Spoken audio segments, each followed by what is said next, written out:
Wassalatu wassalamu ala rasulillah wa ala alihi wa ashabihi wa man nasarahu wa wala.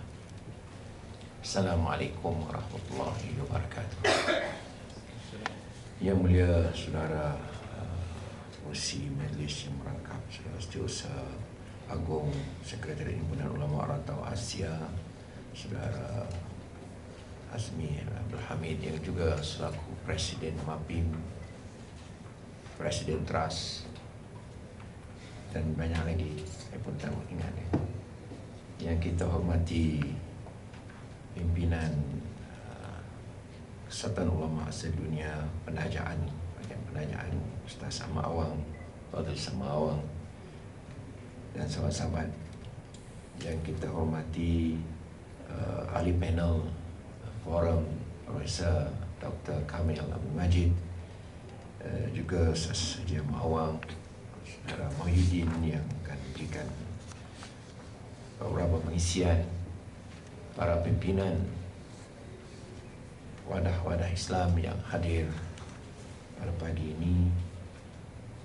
Kita sangat-sangat bersyukur kepada Allah Azza wa Jalla kerana limpahan kurnianya kita dapat berhimpun pada hari ini untuk mendiskusikan tajuk-tajuk berkaitan dengan perpaduan, berkaitan dengan takrib, pendekatan, perasaan dan pemikiran, kerana kita tahu bahawa umat Islam dilanda oleh bukan saja kebencian tetapi pembunuhan di mana-mana.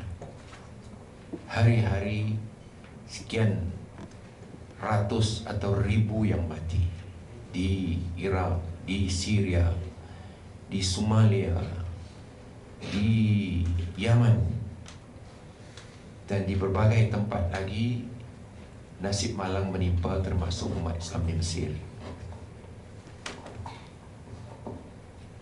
Permasalahannya berkaitan dengan perhubungan antara mereka. Dasar atau asas perhubungan yang rapuh. Dan inilah yang menjadi bahan perbincangan kita pada pagi ini. Sebagai umat yang bertamadun, kita menyadari pentingnya asas dan lunas-lunas perhubungan yang sihat, yang adil, yang seimbang, yang bersifat manusiawi, dan mengatur hubungan sesama individu, umat Islam, gerakan Islam, bahkan antara negara yang berdaulat dan negara-negara lain yang di bawah perlindungan dan sebagainya. Sudah jelas, saudara-saudara sekalian, asas hubungan yang baik membawa kepada kejayaan, kemakmuran, kedamaian, kesejahteraan. Mereka asas kebencian, permusuhan, dan sebagainya adalah membawa kepada yang sebaliknya.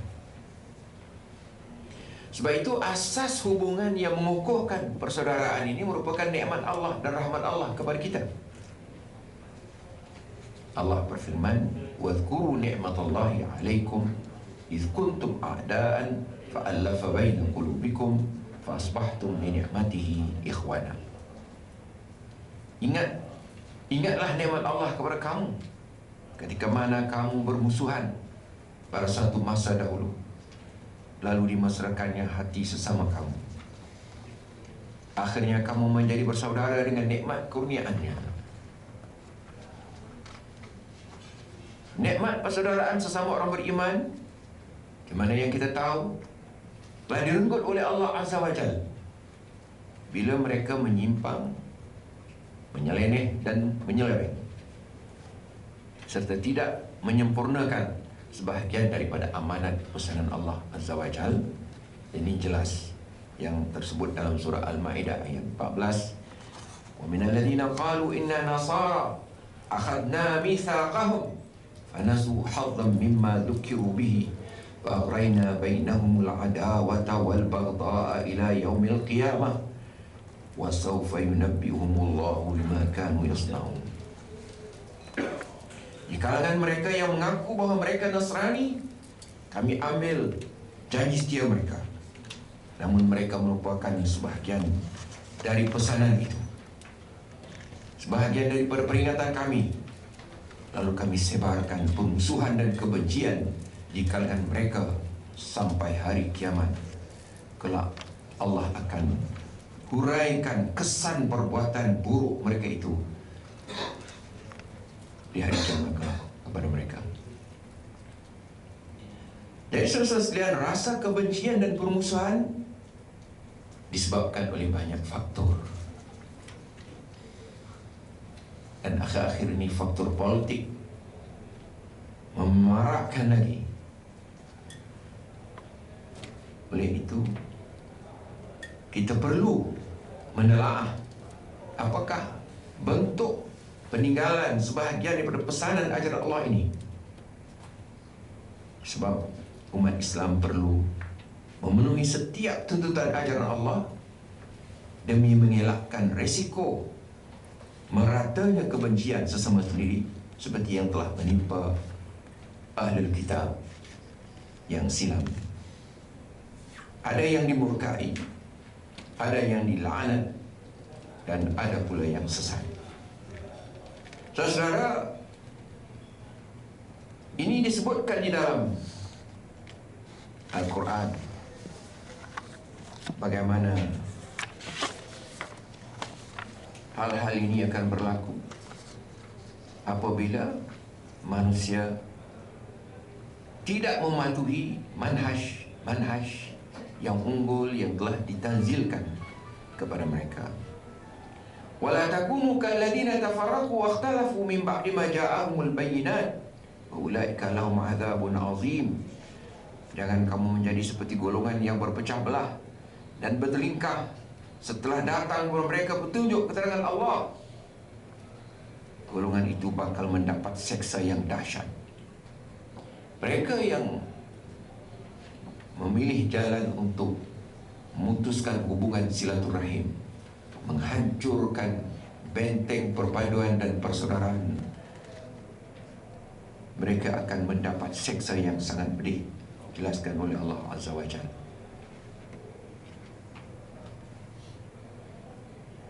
Surah Al-Imran ayat 105 ini.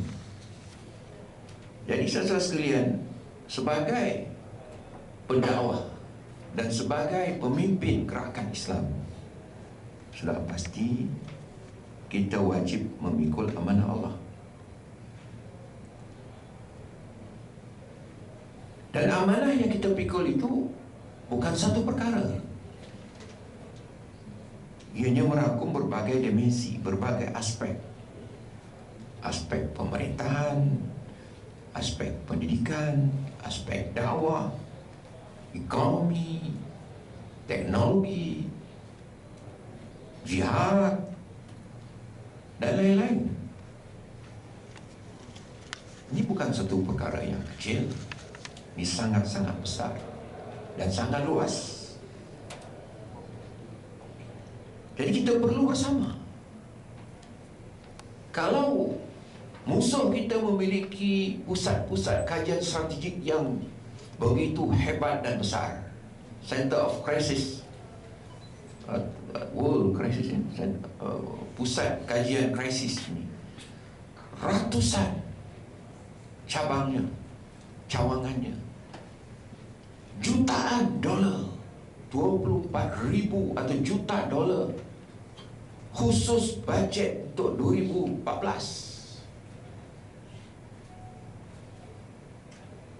Kita tidak ada seperti itu. Kita hanya melihat berita-berita dan kita buat kesimpulan. Oleh itu, dalam hubungan ini NGO Islam wajib mengukuhkan banyak perkara, khasnya kefahaman umat tentang peranan mengembangkan ciri ketamadunan Islam. Kita tahu bahawa kita nak menampilkan Islam sebagai al-halal, Islam huwal hal, sebagai penyelesaian. Islamlah menjadi asas ketamadunan yang bersifat manusiawi, bukan bersifat penjajah, tahu, ya, Inilah yang kita faham.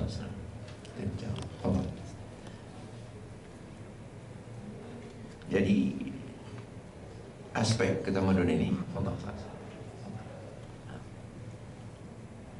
kita perlu isi silam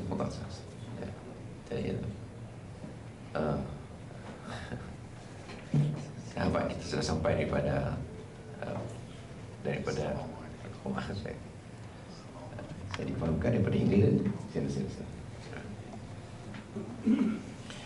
Jadi saudara sekalian, yang kita nak tanggung ini satu yang sangat besar, iaitu satu tamadun Islam, tamadun yang akan merealisasi baldatun thayyibatun wa rabbun ghafur, sebutkan di dalam Al-Quran. Dari tamadun yang penuh dengan nilai-nilai dan amal kebajikan.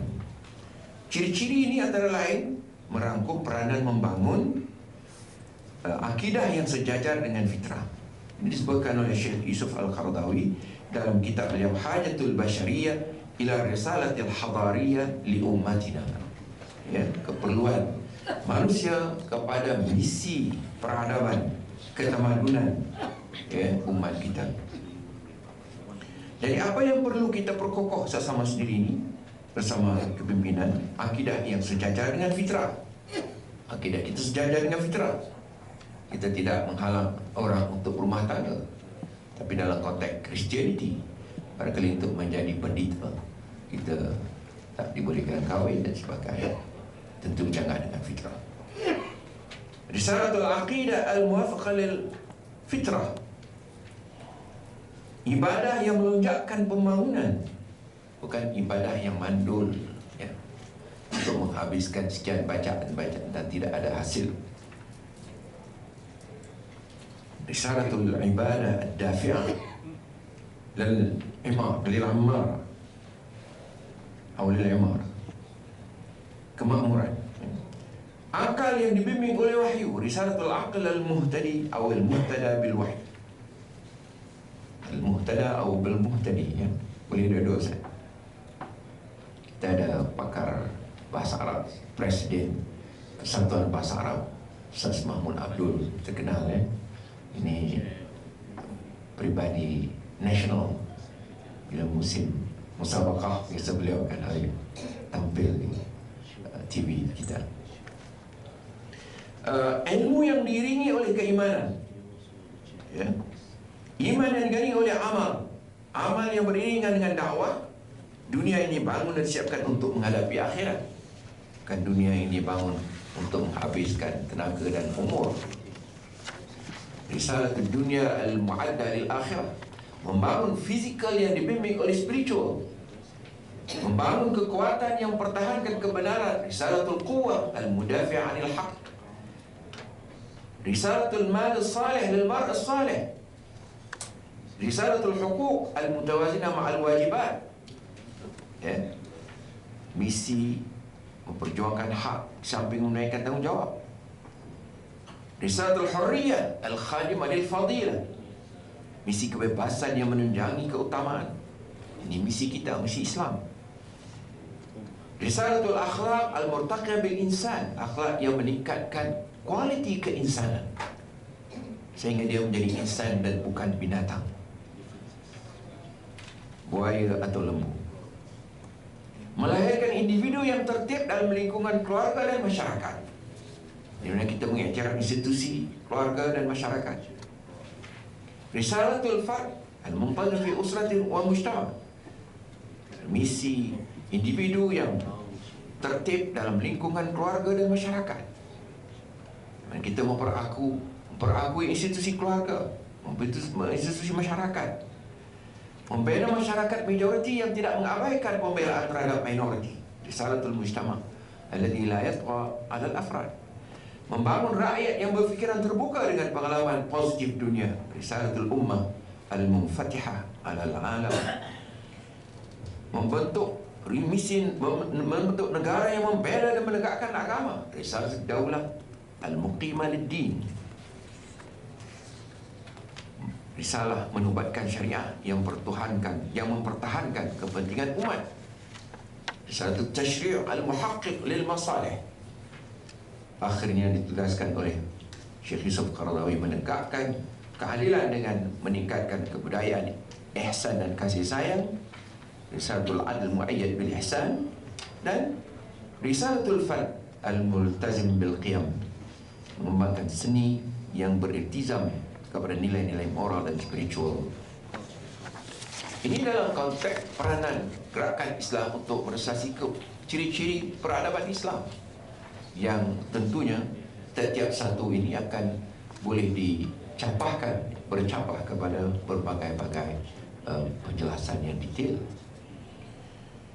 Saudara, dalam konteks Malaysia, reformasi masyarakat dan budaya yang ingin dibawa sekurang-kurangnya merangkum perkara berikut. Ini mungkin secara ringkas saja, sebab kalau dihuraikan mengikut manifesto berbagai pertubuhan, gerakan dan juga parti politik, maka sudah pasti ianya sangat-sangat banyak.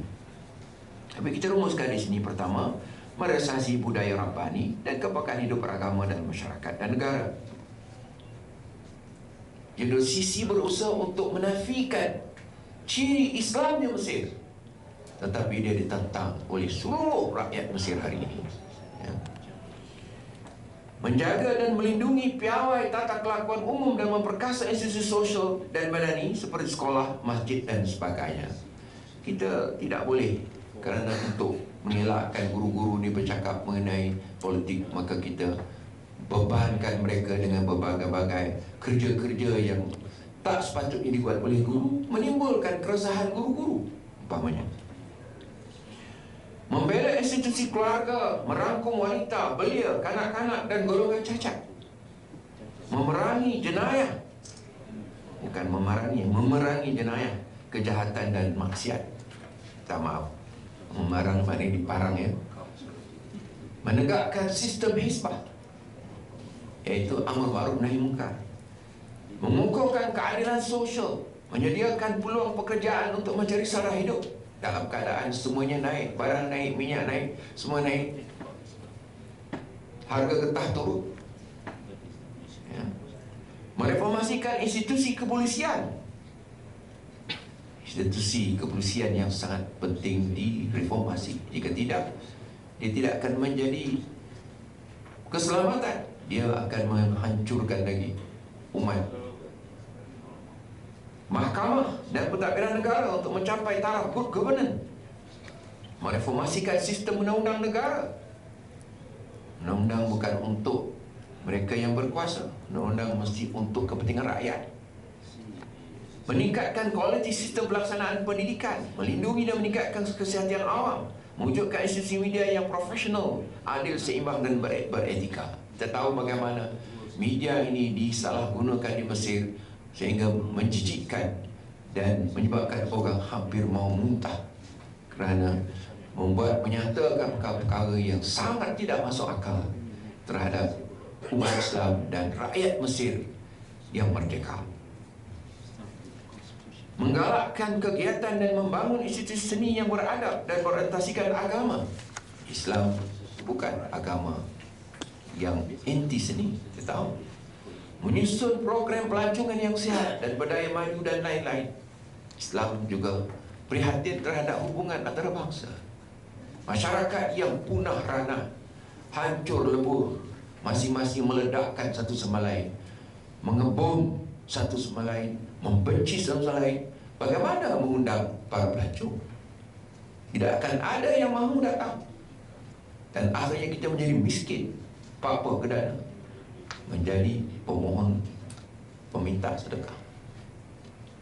Sebab itu saudara Islam yang tulen perlu memahami luasnya spektrum dan ruang lingkup perjuangan ini dan bekerjasama untuk mendekatkan umat kepada matlamat marhali, matlamat yang bersifat tahapan ke arah mencapai cita-cita berkenaan.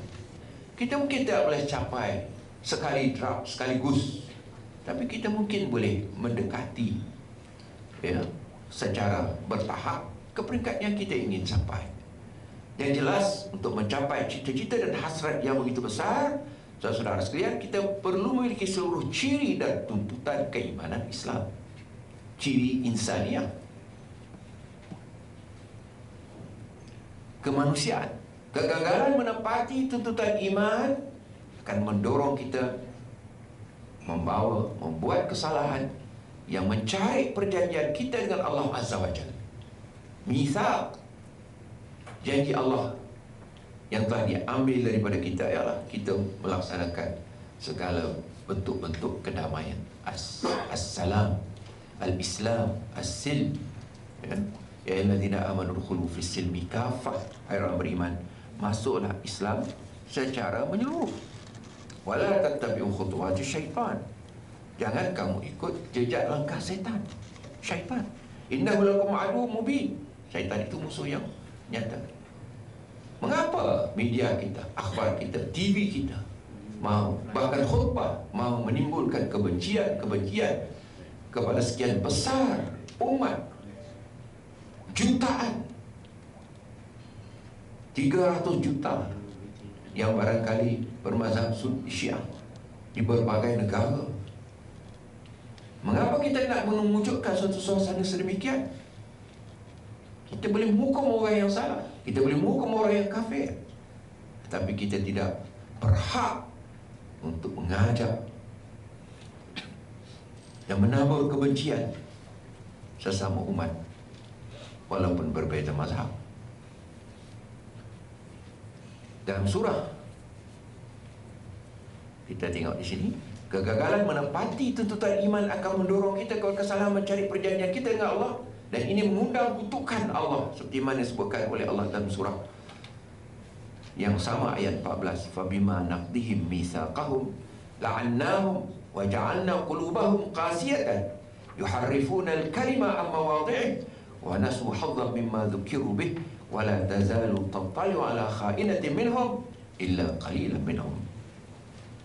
Kerana mereka mencari robek perjanjian mereka dengan Allah, lalu kami laknat dan kutuk mereka.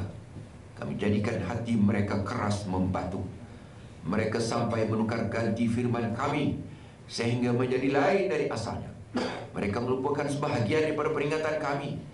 Kalau engkau masih dapat menyaksikan, wahai Muhammad, perbuatan khianat dilakukan oleh mereka, kecuali segelintir yang tidak melakukan pengkhianatan tersebut. Saudara, memikul amanah memimpin pertubuhan dan gerakan Islam memang satu tanggungjawab yang besar. Rasulullah menerangkan, ma min amirin asyarah illa wa yuktabi yawm al-qiyamah maghlulan yafukuhul adlu au yubiquhul jur. Tidak ada yang memimpin meskipun memimpin sekitar 10 orang pengikut, kecuali pada hari kiamat akan dibawa di hadapan Allah dalam keadaan tangannya terikat. Sikap adilnya dalam memimpin akan membebaskannya dari ikatan belenggu itu. Sebaiknya dia akan dimusnahkan oleh sikap zalim dan bengkoknya dalam memimpin. Saudara-saudara, bukan mudah untuk menjadi pemimpin. Ramai yang berebut-rebut untuk menjadi pemimpin. Antara yang diwajibkan dalam hal ini ialah keselarasan. Allah berpesan dalam surah As-Saff, Allah yuhibbul ladzina yuqatiluna fi sabilihi saffan ka'annahum bunyanun marsus. Allah suka orang yang berjuang di jalannya selaras, saffan, laksana bangunan yang tersusun rapi. Pentingnya perpaduan dan keselarasan ini diperingatkan oleh salah seorang penulis haraki terkenal, Dr. Salah Sawi. Ada, saya bawa bukunya untuk siapa yang ingin melihat. Dia kata, wahai saudara dan saudari pemimpin gerakan Islam, kecuali mendorong umat agar berjamaah dan mengamalkan keselarasan, mencegah perpecahan dan sengketa, lembab dan menyebarkan budaya dan amalan ini di kalangan para pengikut gerakan Islam, merupakan satu dosa besar dan kejahatan yang amat jelek. Kalau ini disebabkan oleh kerana sengaja nak memenuhi sifat egoistik kepimpinan dan status mereka, maka dia adalah suatu pengkhianatan terhadap amanah Islam dan amanah ribuan umat Islam yang meyakini kepimpinan mereka. Pasrah dengan kebiasaan mereka memimpin. Malah pengikut tersebut telah mewakafkan diri mereka untuk bergerak dan beramal di bawah bimbingan kalian, sehingga kalianlah akal, mata dan telinga kalian. Telinga mereka. Saudara-saudara sekarang di persimpangan jalan, kata beliau, sama ada ke arah saling melengkapkan satu sama lain, berkasih sayang dan mengislah satu sama lain, maka dengan itu kalian akan terbimbing dalam perjalanan ini dan dalam beramal.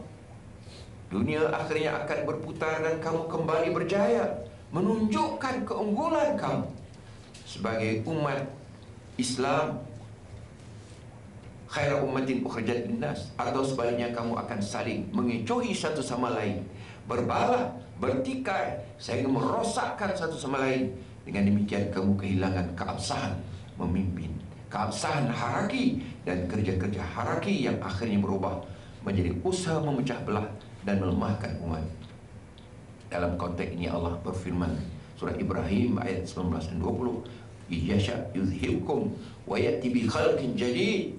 Kalau Tuhan mau, Tuhan boleh menghapuskan saja, menyahkan saja kamu, dan Tuhan bawa makhluk yang baru. Wa ma dzalika 'ala Allahi bi'aziz. Perkara itu bukan sesuatu yang sukar bagi Allah. Dan dalam surah Muhammad Allah berfirman, "Wa in tatawallaw yastabdil qauman ghairakum thumma la yakunu amsalakum." Seandainya kamu berpaling ingkar, enggan menurut apa yang telah disebutkan oleh Allah Azza wa Jalla, kami akan gantikan kamu dengan golongan lain yang tidak akan menjadi seperti kamu. Saudara sekalian, dalam rangka mengukuhkan kesepaduan barisan, maka perbezaan dalam konteks fiqh dan mazhab antara umat Islam hendaklah didasarkan kepada menghayati etika berbeza pendapat yang memperakukan lunas-lunas fiqhul ikhtilaf atau raka'is fiqhul ikhtilaf wal i'tilaf yang telah diuraikan oleh Presiden Kesatuan Ulama Muslimin Sedunia, Syekh Yusuf Al-Qaradawi, dalam kitab beliau Kaifa Nata'amal Ma'at Turath Wat Tamadhub Wal Ikhtilaf. Beliau menyebutkan beberapa raka'is fiqhul ikhtilaf wal ikhtilaf. Al-ikhtilafu darurah dalam konteks fiqh perundangan Islam, fiqhul mazahib. Perbezaan ini suatu kemestian agama, kemestian bahasa, kemestian kemanusiaan, dan kemestian alamiah yang bersifat keduniaan. Karena tak mungkin manusia ini mempunyai satu hala saja. Al-ikhtilaf rahmah wa tawsi'an lil ummah. Ikhtilaf adalah rahmat dan keringanan untuk umat. Dalam konteks Islam, fiqhul mazahib, furu', zanniyat, ijtihadiyat. Ada yang salat dengan tangan di bawah, ada yang salat dengan tangan begini dan sebagainya. Ini ikhtilaf yang tak sepatutnya. Ada yang tasyahud dengan ada goyang-goyang gitu. Saya pun tak faham, tak berapa jelas juga lah. Mesti sama orang lebih jelas. Jadi ini jangan menjadi perkara yang menimbulkan kekecewaan. Ikhtilaf adalah rahmat dan keringanan untuk umat. Al-ikhtilaf sarwah. Ikhtilaf merupakan khazanah kekayaan. Khazanah kekayaan yang ada dalam institusi pendidikan, universiti, perpustakaan di Baghdad, di Amman, di Mesir, di Kahirah, di Tehran, di Qom dan sebagainya. Ini bukan sedikit perkara. Raf'ul khilaf ghairu mungkin. Ini penjelasan ulama. Kalau kita pegang Quran saja pun mesti ada khilaf juga. Ada orang tak mau khilaf kerana tak mau ikut sunnah. Itu jelas bukan ahli sunnah wal jamaah. Ihtimalu sawabul mukhalif, kemungkinan betulnya ijtihad pendapat sahabat yang berbeza dengan pendapat kita. Ta'adud as-sawab mungkin, pendapat yang benar itu mungkin saja berbagai dalam konteks zanniyat. Al-mukhti' fil ijtihad ma'jur, mujtahid yang silap pun dapat pahala asal saja berijtihad itu memang layak untuk berbuat demikian, dan dalam bidang dan tema yang munasabah, bidang yang dia memang sesuai. La inkara fil masail khilafiyah, tak boleh bertengah leher dalam perkara khilafiyah. Al-adlu ma'al muwafiq wa naqdihi bil haq. Jujur dan adil bersama dengan orang yang sependapat, namun boleh mengkritiknya secara sopan demi kebenaran. Insaful mukhalif, bersikap adil terhadap sahabat yang berbeza pendapat. At-ta'awun fil muttafaq alaih, boleh bekerjasama dalam perkara yang disepakati. At-tasamuh fil mukhtalafi, bersikap toleransi dalam perkara khilaf dan tidak disepakati. At-tahawur ma'al mukhtalafi, boleh berdialog dan berbincang dalam tajuk-tajuk yang kita tidak disepakati untuk mendalamkan kajian. I'tibarul madahib kulliha ala khairin wa huda, menganggap semua mazhab yang muktabar adalah baik dari atas landasan hidayah. Saya difahamkan OIC dan badan-badan Islam yang formal memperakukan 8 mazhab merujuk kepada isytihar ataupun suatu persidangan di Amman 2005 dan seterusnya. Jadi kita sepatutnya memberi penghargaan kepada alim ulama dan pemerintah-pemerintah dan umat Islam yang perakukan mazhab-mazhab yang demikian dan tidak menyendiri membuat fatwa. At-tarhib bi ikhtilaf at-tanawwu' la tadad, mengalu-alukan perbezaan demi kepelbagaian dan bukan sekadar untuk menimbulkan kekeciuhan. Salatul mukhtalifina fil fiqh ba'dhum wara'a ba'd, orang yang berbeza dalam lingkungan tak dalam fahaman fiqh boleh sembahyang berjamaah satu sama lain, sama ada menjadi imam atau makmum. Ijtinabul mara' wal fil khusumah wal ludad fil khusumah, menghindari sikap bermegah-megah dan menunjuk sikap bengkeng dengan lawan. Al-adab ma'al kubara wal ulama, beradab sopan dengan orang yang lebih tua dan dari kalangan alim ulama.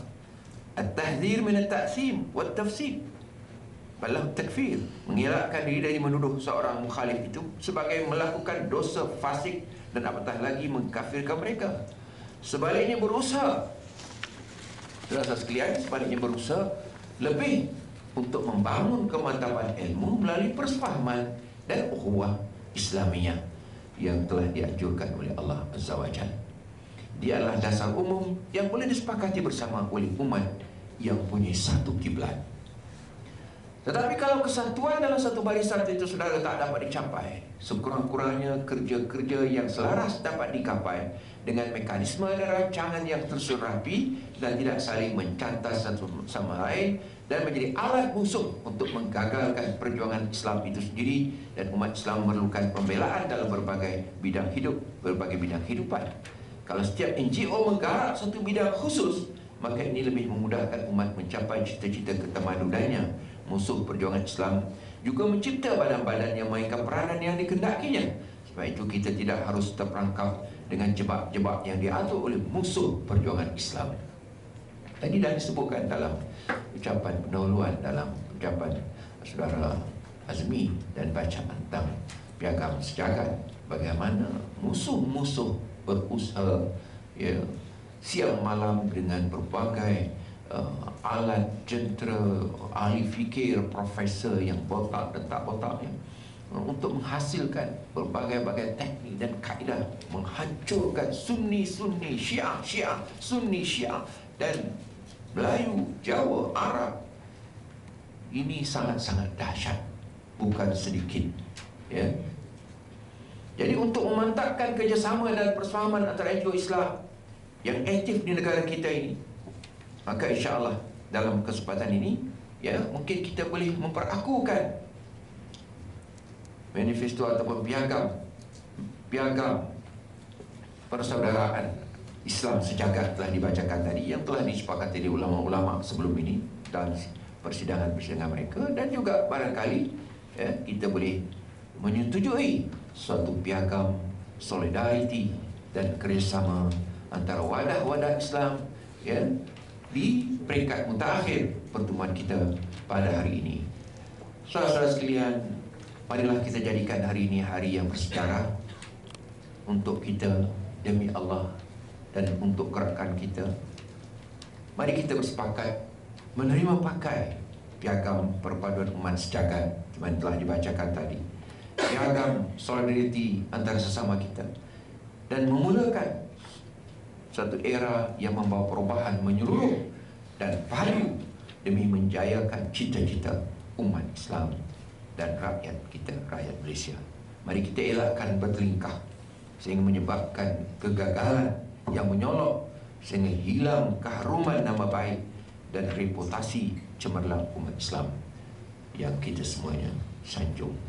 Saudara-saudara sekalian, saya mohon maaf kerana makan masa yang panjang, tapi saya kira perkara ini ada di dalam simpanan saudara, dan insya-Allah kita akan sampai ke satu tahap nanti bincang tentang piagam solidariti bersama untuk rakyat Malaysia, untuk gerakan Islam Malaysia sebagai penutup majlis kita nanti.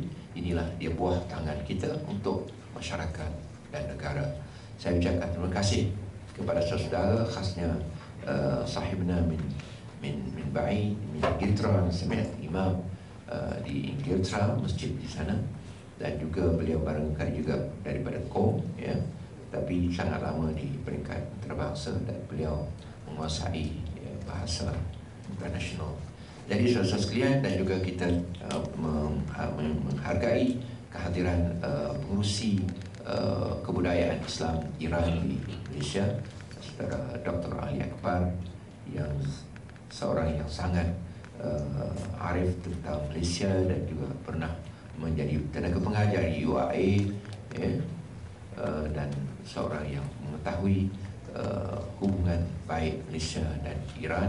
Dan mudah-mudahan kita dapat sesuatu yang baik dalam pertemuan kita pada hari ini.